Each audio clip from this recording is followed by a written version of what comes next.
의와 공도를 이루는 중보기도, 이런 제목으로 하나님의 말씀을 함께 나누고자 합니다.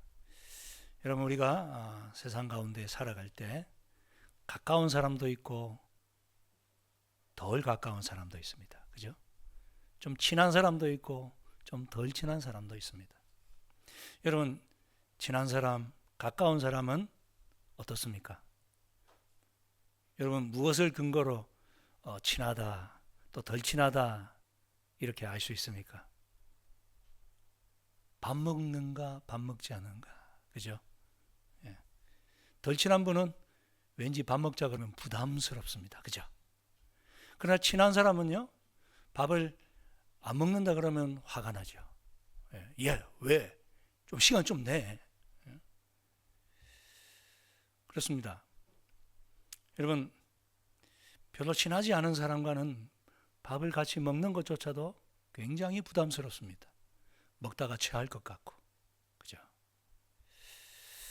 또 한 가지 우리가 친한가 친하지 않는가 근거가 되는 게 또 뭘까요? 밥을 먹는가도 있지만 더 명확하게 구분할 수 있는 게 내 속마음을 말하는가 말하지 않는가. 여러분, 부부 사이에도 안 친한 부부가 있어요. 속마음을 말하지 않는 것입니다. 그죠? 내 마음이 지금 어떤 상태인지, 어떤 어려움을 겪고 있는지, 어떤 근심 속에 빠져 있는지 전혀 부인한테, 남편한테 말하지 않는 무늬만 부부인 것이죠. 친한 사람은 자기의 그 숨겨놓은 비밀, 정말 치부와 같이 드러나면 다른 사람들이 손가락질 할 수도 있는 그 시크릿도 말하게 된다는 것입니다. 어떠십니까? 여러분은 그런 친한 사람이 있으십니까?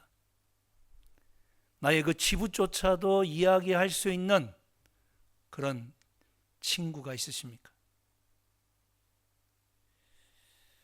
오늘 본문 속에서 아브라함에게는 바로 그런 친구가 있었다는 것을 보여주고 있습니다. 그 친구가 사람일 수도 있지만, 그러나 오늘 본문 속에서는 하나님께서 아브라함을 친구와 같이 여기시면서 그에게 다른 사람에게는 말해주지 않는 비밀을 이야기하시겠다. 내가 아브라함에게 숨기겠느냐?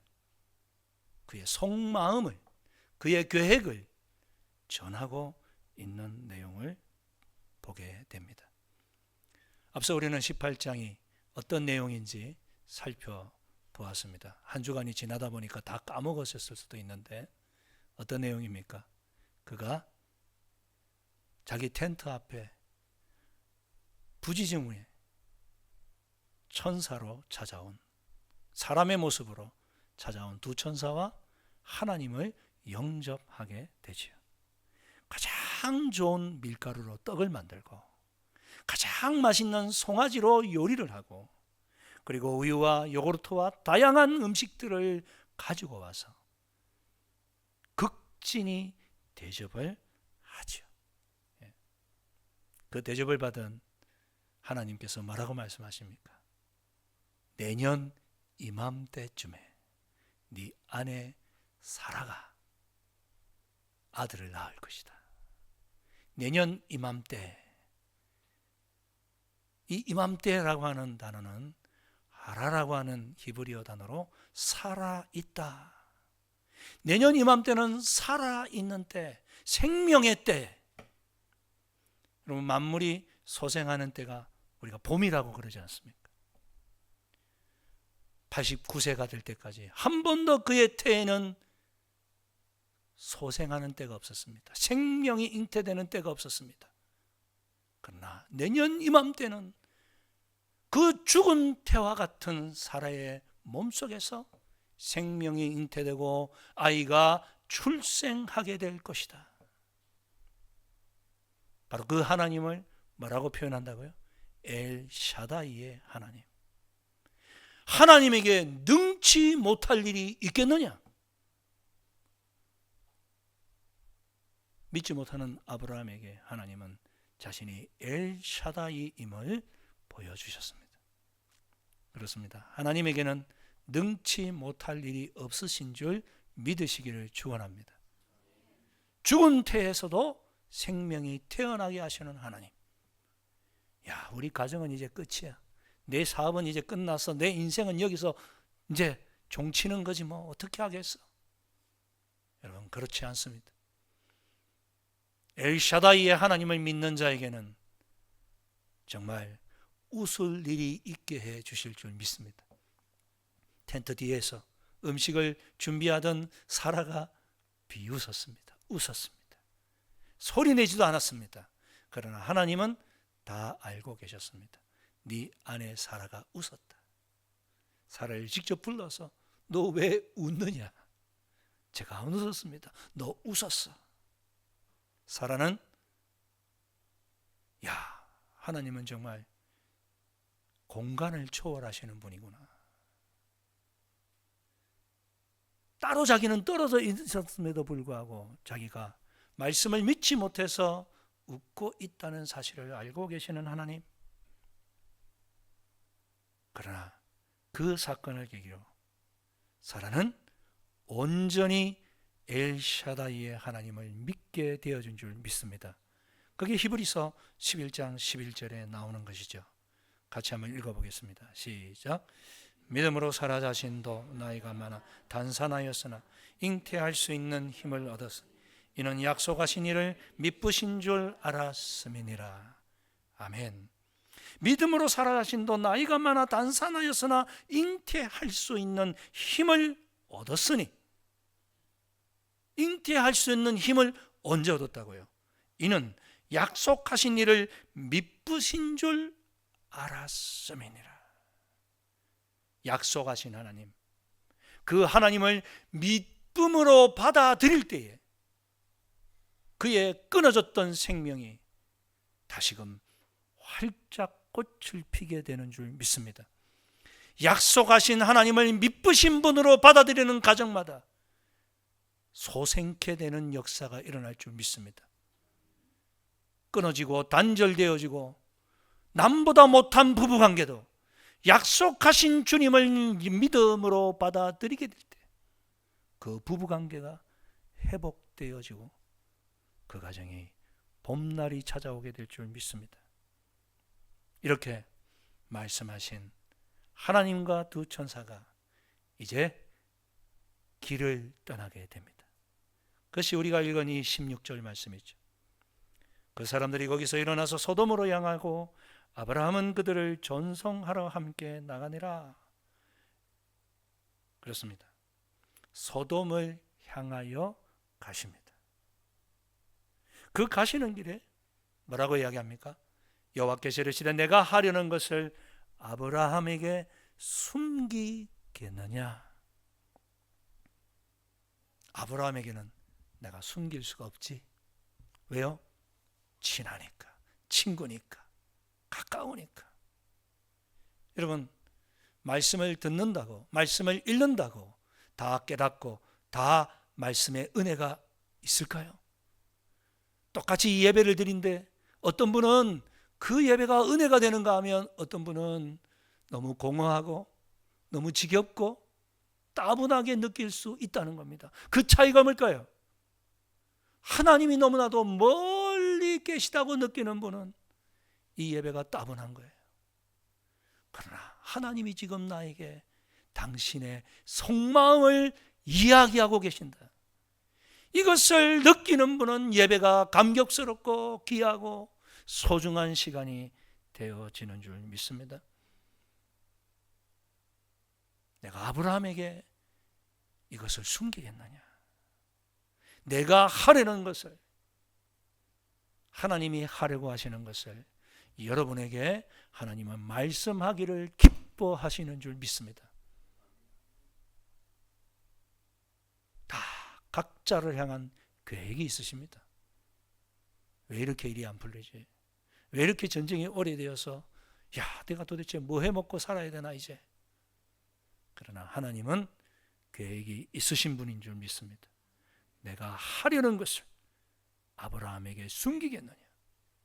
사모하는 자, 그 하나님을 갈급해하는 자에게는 숨기지 아니하시고 보여주시는 하나님이신 줄 믿습니다. 그 하나님께서 이제 아브라함과 함께 하기 때문에, 여러분 16절 말씀을 보면 이렇게 숨기겠느냐, 내가 이야기해 줘야지, 이런 마음이 우리 하나님 마음속에 동하기까지 어떤 과정이 있었는지를 16절이 설명하고 있습니다. 그 사람들이 거기서 일어나서 소돔을 향하고 아브라함은 그들을 전송하러 함께 가니라. 전송하러 함께 갔다. 뭐 텐트 앞이니까 저만큼, 뭐 옛날 우리식으로 뭐 동구박까지 가서 안녕히 가세요, 조심히 가세요, 골목에서 사람이 보이지 않을 때까지 뭐 그 정도 서서 그렇게 배웅을 했다는 의미입니까? 그게 아니라는 겁니다.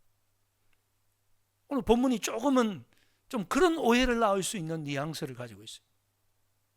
전송하러 함께 갔다. 여러분, 이 말은 자기가 걸어갈 수 있을 만큼 함께 했다는 것입니다. 갈 수 있는 곳까지 하나님과 함께 걸었다. 무슨 얘기입니까? 마치 연인들끼리 헤어지기가 너무 아쉬워서 내가 집까지 바래다 줄게, 여친의 집 앞까지 갔다가 또 혼자 돌아갈 남친이 너무 아쉬워서 함께 또 걷다가, 그런 경험 있으시죠? 빙그레 웃으시는 분들은 있으신 것 같은데, 마치 그런 마음을 표현하고 있는 거죠. 하나님과 떨어지는 것이 너무 못내 아쉬워서 걸어갈 수 있는 곳까지 함께 걸어가는, 하나님과 동행하기를 기뻐하는 그 아브라함에게 하나님은 자기의 하실 일을 숨기지 않고 속내를 가르쳐 주셨다는 것입니다. 그렇습니다. 하나님의 음성은 하나님과 동행하기를 기뻐하는 자에게 반드시 임하는 줄 믿으시기 바랍니다. 여러분, 누가복음 17장을 보면 10명의 나병 환자들이 나오죠. 예수여, 우리를 불쌍히 여기소서. 예수님이 자기 마을에 오셨다는 소식을 듣고 마을 어귀에서 예수를 향해서 목청껏 불쌍히 여겨달라고, 고쳐달라고. 그러자 주님 뭐라고 말씀하십니까? 너희 몸을 제사장에게 보여라.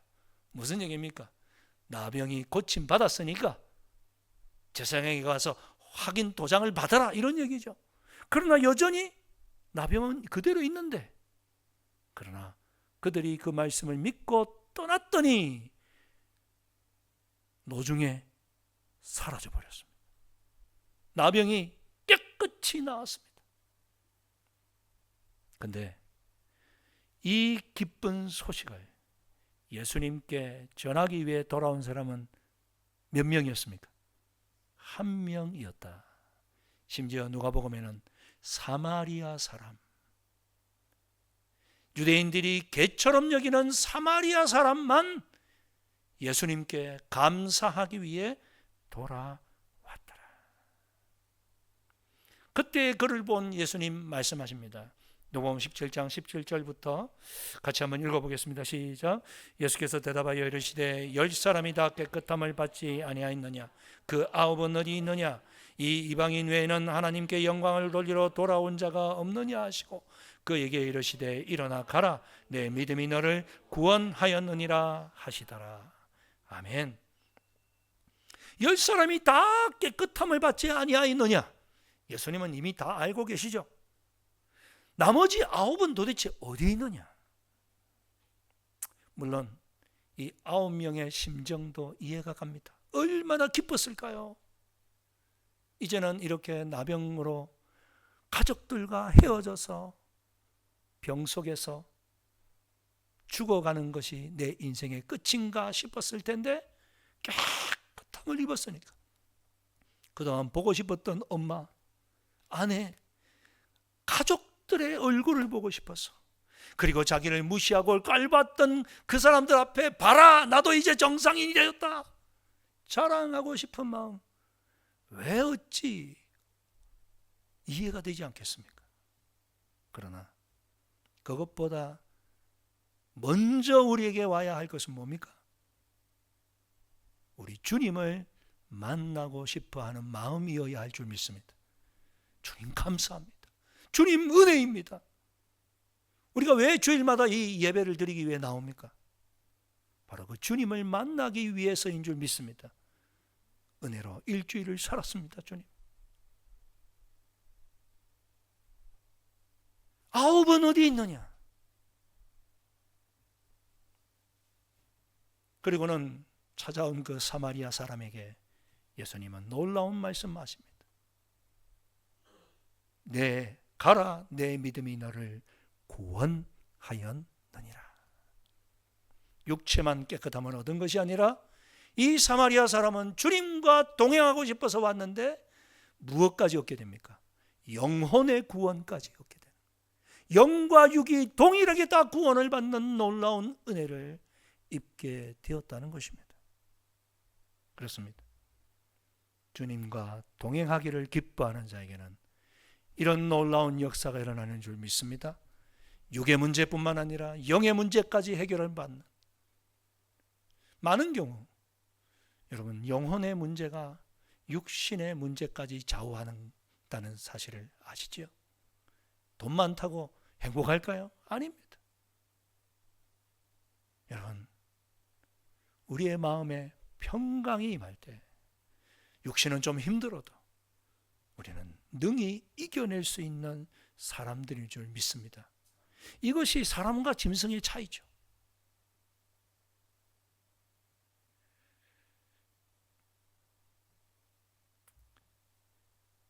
이 아브라함에게 우리 주님께서, 하나님께서 내 행할 일을 숨기지 않겠다. 그리고는 뭐라고 말씀하십니까? 18절, 19절, 19절을 같이 한번 읽어보도록 하겠습니다. 시작. 의와 공도를 행하게 하려고 그를 택하였나니 이는 나 여호와가 아브라함에게 대하여 이루려 함이니라. 아멘. 18절을 읽어보지 않았지만 18절은 복에 대한 말씀입니다. 아브라함은 강한 나라가 되고 천하 만민은 그로 말미암아 복을 받게 될 것이다. 하나님께서 아브라함을 부르신 목적이 뭐냐? 복 주기 위함이십니까? 네, 맞습니다. 그러나 복만 주기 위해서가 아니라 아브라함에게는 사명이 있다는 겁니다. 믿는 자에게 복을 주시는 이유는 사명을 감당하기 위해서 주시는 것인 줄 믿으시기 바랍니다. 여러분이 지금 건강합니까? 건강한 이유는 사명을 위해서 건강을 주신 줄 믿습니다. 여러분이 좀 넉넉하십니까? 넉넉한 이유도 바로 사명을 감당하라고 넉넉함을 주셨다는 사실을 기억하시기 바랍니다. 그 사명이 무엇입니까? 19절에 보니까 내가 그로 그 자식과 건속에게 명하여 여호와의 도를 지켜, 아브라함뿐만 아니라 아브라함의 자녀들과 그 후손들까지 여호와의 도를 지키게 하기 위해서 복을 주셨다는 거예요. 여호와의 도를 뭐라고 구체적으로 설명합니까? 의와 공도를 행하게 하시려고. 의와 공도. 그렇습니다. 하나님은 우리가 여호와의 길을 걸어가기를 원하시는 줄 믿습니다. 그걸 위해서 우리에게 복을 주십니다. 그럼 여호와의 길은 뭔가? 의와 공도를 행하는 것입니다. 의와 공도. 미슈파트와 제다카라고 하는 히브리어 단어인데요. 이것은 도덕적 올바름 또한 법적인 올바름, 이 두 가지 의미를 가지고 있습니다. righteousness와 justice라고 하는 정의와 공의, 이것을 행하게 하기 위해서 하나님께서 저와 여러분을 부르신 줄 믿으시기 바랍니다. 우리가 가는 곳마다 정의와 공의가 실현되어야 할 줄 믿습니다. 정의, 공의, 이 단어가요 항상 함께 붙어 다닙니다. 왜 그럴까요? 비슷한 단어 같은데.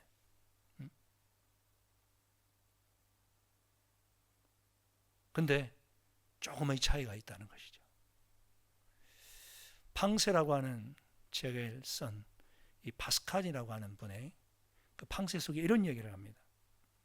피레네 산맥을 넘어가면 달라지는 정의는 참된 정의가 아니다. 피레네 산맥을 넘어가면 달라지는 정의는 참된 정의가 아니다. 여러분, 피레네 산맥이 어디 있는지 아십니까? 예, 세계 지리를 이제 좀 아시는 분들은 스페인과 프랑스를 나누는 아주 높은 산맥입니다. 예, 이 산맥이 약 500km에 다다르는 아주 굉장히 높고 험준한 산맥인데요, 자연적으로 프랑스와 스페인을 나누어 줍니다.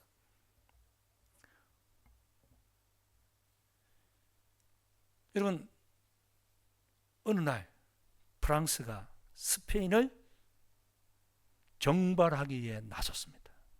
그때 그들이 외치는 게 뭡니까? 정의를 구현하자! 그러면서 군사를 동원해 가는 거예요. 근데 침공을 받는 이 스페인 입장에서는 보면 그게 정의인가요? 불의함이지요. 반대로 이번에는 또 스페인이 프랑스를 피레네 산맥을 건너서 또 쳐들어가면서 정의를 실천하자. 도대체 이 정의란 게 뭔가? 사람마다 정의를 개념하는 게 다 달라, 그죠? 정의를 이쪽에서는 정의인데 저쪽에서는 불의함. 하나님의 정의는 그렇지 않다는 겁니다. 그 누구에게나 동일하게 정의로 일컬어줄 수 있는 공평한 정의, 그게 바로 공의라고 하는 것입니다. 그래서 정의와 공의가 함께 가야 하는 것입니다. 우리 하나님은 정의와 공의의 하나님이신 줄 믿으시길 축원합니다. 내 편에게만 유리한 정의는 하나님의 정의가 아닙니다. 내 가정에 이익이 되면 남의 가정이야 손해보든지 말든지 괜찮다는 것은 공의가 아니죠. 우리 교회만 잘 되면 주변 사람들이 불편해도 괜찮다, 이건 정의가 아닙니다. 내 나라에 유리하면 다른 민족이야 고통을 받든지 말든지 상관없다, 이것은 하나님의 공의가 아니라는 것입니다. 하나님의 정의는 어느 쪽에서 보아도 바른 정의여야 한다, 이것이 바로 공의라고 하는 것입니다. 우리는 바로 그런 정의를 추구해야 할 줄 믿습니다. 너희들이 살아가는 곳마다 바로 정의와 공의가 실천되어야 된다. 아브라함아, 내가 너를 왜 그렇게 불러서 복 줬는 줄 아니? 그건 너 혼자 잘 먹고 잘 살라는 게 아니야. 네가 가는 곳마다 하나님의 정의가 공평하게 실현되도록 네가 살아가야 하는 거야. 그렇습니다. 이 정의와 공의는 결국 그 목적이 사랑입니다. 우리 말씀을 시간이 갔습니다만 잠깐 같이 읽도록 하겠습니다. 로마서 13장 9절 10절 같이 한번 읽도록 하겠습니다. 시작. 간음하지 말라.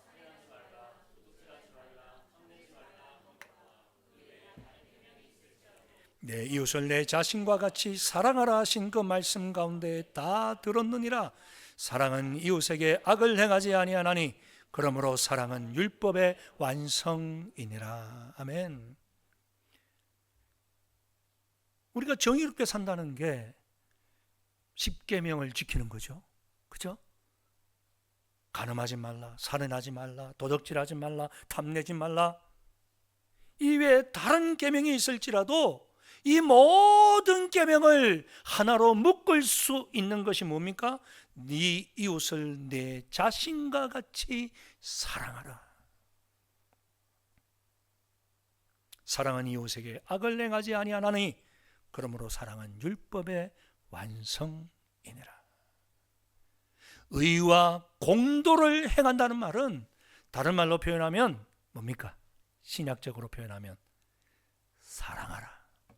서로 사랑하라. 내가 너희를 사랑한 것 같이 너희도 서로 사랑하라.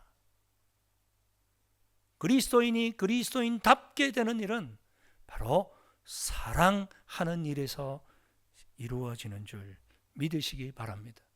사랑은 율법의 완성이니라. 그렇습니다. 사랑하면 다른 사람을 속일 수 없습니다. 사랑하면 불륜을 저지를 수 없습니다. 사랑하면 거짓말로 사기칠 수 없습니다.